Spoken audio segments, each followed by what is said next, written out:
Even though the Mishnah is written in Eretz Israel, so from one point of view, we are in the land of Israel.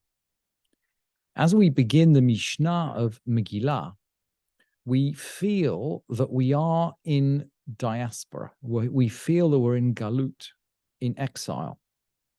And that will become apparent, by the way, from much of the content of the Mishnah of Megillah, which some of it, which almost reads like an instruction manual for how to run a community in diaspora, just as the Mishnah of Shekalim is an instruction manual for how to run the temple. The Mishnah of Megillah is an instruction manual for how to run a synagogue.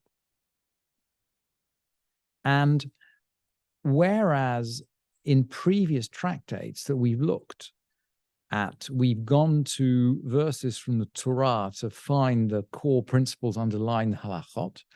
Now, in order to set the framework for the Mishnah of Megillah, we're going to go to Megillat Esther.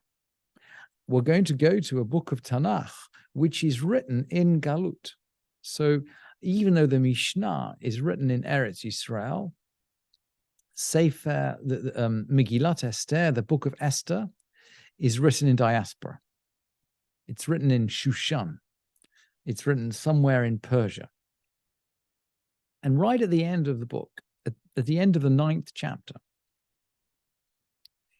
the Megillah records that after the victory of the Jews over their enemies, it's written that Mordechai records these events. Vayichtov Mordechai, it has varim ele. Mordechai records all of these events, and he orders people lekayem alehem liot osim et yom arba'a asar lechodesh adar vet yom chamisha asar bo b'chol shana v'shana. He makes them keep the 14th and 15th days of Adar every year. And he says on those days should be Yemei Mishteh v'simcha u'mishloach monot ish l're'ehu u'matanot la'evyonim. They should be days of feasting and joy and sending portions to one another and gifts to the poor. So Mordechai, at the end of Megillat Esther, articulates the dates. And he articulates 3 of the 4 mitzvot which apply on Purim: to have a feast, to be joyful, to send portions to one another and gifts to the poor. And it's very interesting that these 3 mitzvot are not mentioned in the tractate of Megillah.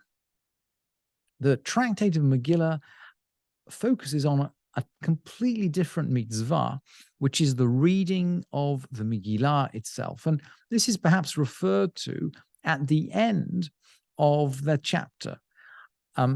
Queen Esther writes out a second time. Vatichtov Esther Malka bar Abichail u'Mordechai Yudi et kol tokef.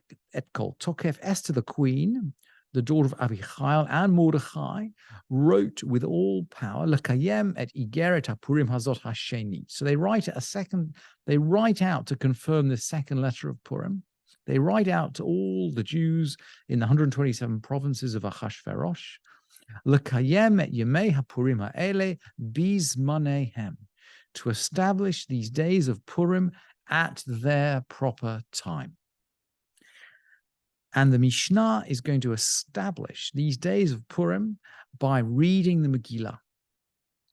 And it will begin by a discussion of what is Bizmanehem, what is the proper time.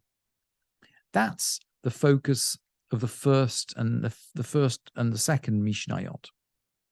Megillah nikret ba'achadatzra, b'shnemasar, b'shlosha asar, ba'arba'a asar, b'chamisha asar, lo fachot ve'lo yoter. The Megillah is read on the 11th, the 12th, the 13th, the 14th, and the 15th. Never earlier and never later. So Mordechai said the 14th and 15th.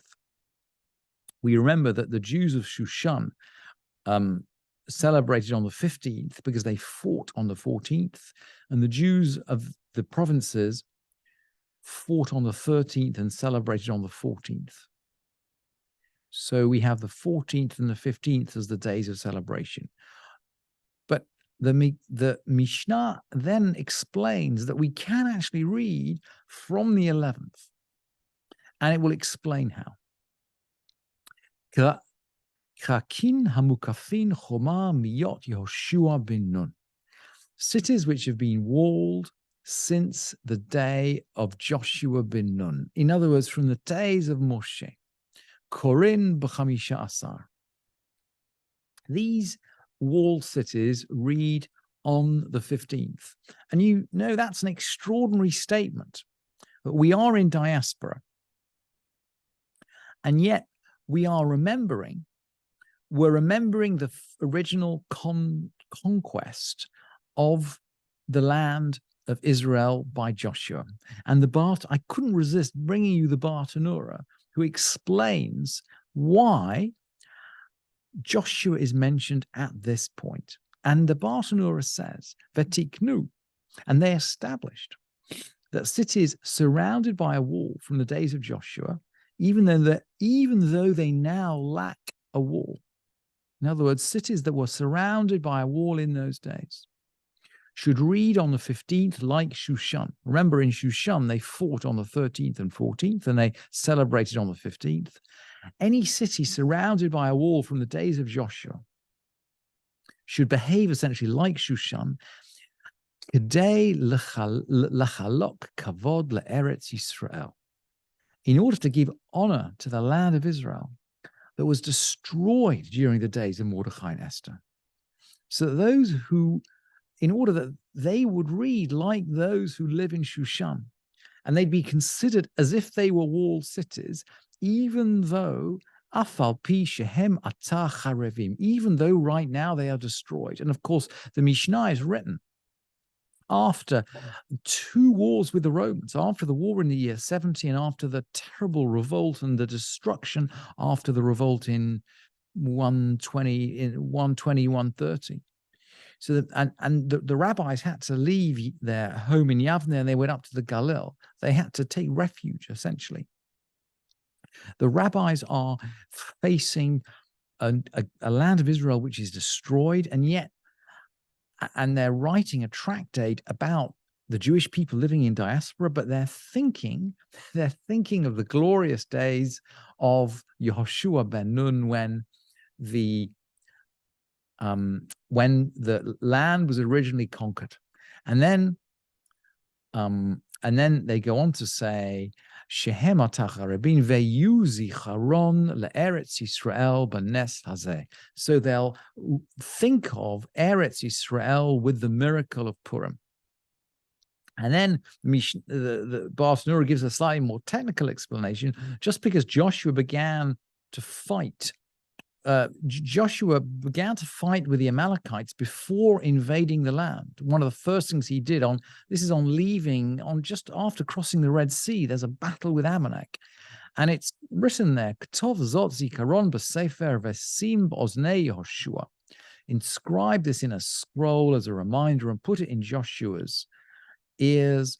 The battle with Amalek, which is of course connected with Haman, is connected with Joshua.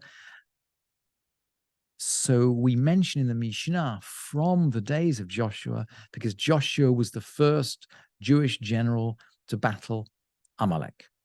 So that's why the Mishnah says, Krakin hamukafin choma mimot Yeshua bin Nun. Cities which have been walled since the days of Joshua bin Nun, read on the 15th. So as to remember Eretz Yisrael and to remember Joshua bin Nun's original battle against Amalek. Kfarim v'aryarot gadolot, villages and large towns, korin ba'arba'ah, villages and large towns read on the 14th. Ela she'akfarim makdimim liyom haknisa, but villages advance the reading to the day of gathering. So if you live in a little village, you don't necessarily read on the 14th. You can read before the 14th. That's why we saw in the Mishnah that you can read on the 11th, the 12th, and the 13th. They read before the 14th because they want to read on the day of gathering, Yom HaKnisa. And we don't quite understand what this day of gathering is. But one idea is that it's a market day. People used to come to market on Mondays and Thursdays, by the way. Gathering days, practically, by the way, are Mondays and Thursdays. So you might think, look, those are the days when we read from the Torah. You might think they're market days. And there is a suggestion in the Gemara that they're also days when the court would sit. And we don't know quite which is which. And I suspect that the reason the Torah is read on Mondays and Thursdays is because, for the same reason. It's because they're gathering days rather than the other way around. But similarly, the Megillah is read on Mondays and Thursdays, or at least it was in the time of the Mishnah. Today, we read it either on the 14th and the 15th. So reading on the 11th, 12th, 13th is a little bit of a historical anomaly. But anyway, that's the word of the Mishnah. And the Mishnah will then ask, Ketzad, how does it work? How do all these dates work? And in order to explain these dating, I wanted to just articulate 3 principles. The first principle is that we advance the reading date, but we don't postpone it. So we can read before the 14th, but not after it. Second principle is that we don't read on Shabbat. The rabbis are very anxious that someone will come to carry the scroll of Esther, Megillat Esther, in the public domain and will break Shabbat. Just as we learned that the rabbis are anxious about carrying a lulav in the public domain. We don't shake the lulav on Shabbat. We don't blow the shofar on Shabbat, outside the temple, of course, because in the temple we trust people not to break Shabbat. But with the Megillah, we're way after temple days, so we don't read on Shabbat. And then the third principle is, as we've articulated, that these small villages read on market days or court days, which are Mondays and Thursdays. So now the Mishnah will articulate how it all works. Ketzad, how does it work? Chaliot Yom Arba'a Asra B'Sheni, Kfarim V'Ariot Gdolot Korim Bo V'Yom Mukafot Choma L'Machar. If the 14th falls on Monday, that's a market day. Villages and large towns read on that day, and the walled places on the next day. That's pretty straightforward. Chaliot B'Shlishi or V'Revi'i, if it falls on Tuesday or Wednesday, the villagers they move it up, they move it forward.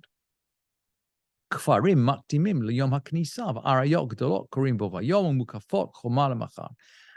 If it falls on Tuesday or Wednesday, the villages move the reading up to the day of gathering, i.e. on Monday. And the large towns read on, of course, on the regular day, on the Tuesday or the Wednesday, and the walled places on the next day. The walled towns always read one day after the large towns. Chaliot b'chamishi, if it falls on Thursday, kfarim v'ariot gdolot korim bo vayom uvukafot choma l'machar. If it falls on Thursday, the villages in the large towns read together on that Thursday, and the walled places on the next day. What if it falls on Friday? Chaliot erev Shabbat. What if Purim falls on a Friday? Kfarim makdimim liyom haknisa. The villages move up to Thursday. They move up to the day of gathering. The large towns and the walled places read on that day. Because the towns, the walled places are not going to read on Shabbat. By the calendar, they should read on Shabbat. But we've said, we're not going to read the Megillah on Shabbat, even in a walled town. So they read on Friday. Chaliot b'Shabbat, if it falls on Shabbat, Kfarim v'Ariot Gdolot makdimim v'korin liyom haknisa. If it falls on Shabbat, the villages in the large towns move the reading up to the day of gathering, i.e. to Thursday. Because if we're going to move, we might as well move together. So we move all the way back from Shabbat to Thursday. Umukafot choma l'machar, and the wall places read on the next day. So they can read on Friday. Chaliot achar Shabbat, if it falls on Sunday, kfarim makdimim liyom haknisa, The villages move the reading up to the day of the gathering. That's the previous Thursday. And the large towns read on that day, i.e. on Sunday, and the walled cities on the day following. And so just to illustrate that last example, we can see how the Megillah could have been read on the 11th. Remember, the Mishnah says you can read any time from the 11th to the 15th. We can see if Purim falls on Sunday, the walled towns are going to read the following day, 15th, which is Monday, but the villages are going to go all the way back. We can't read on Shabbat.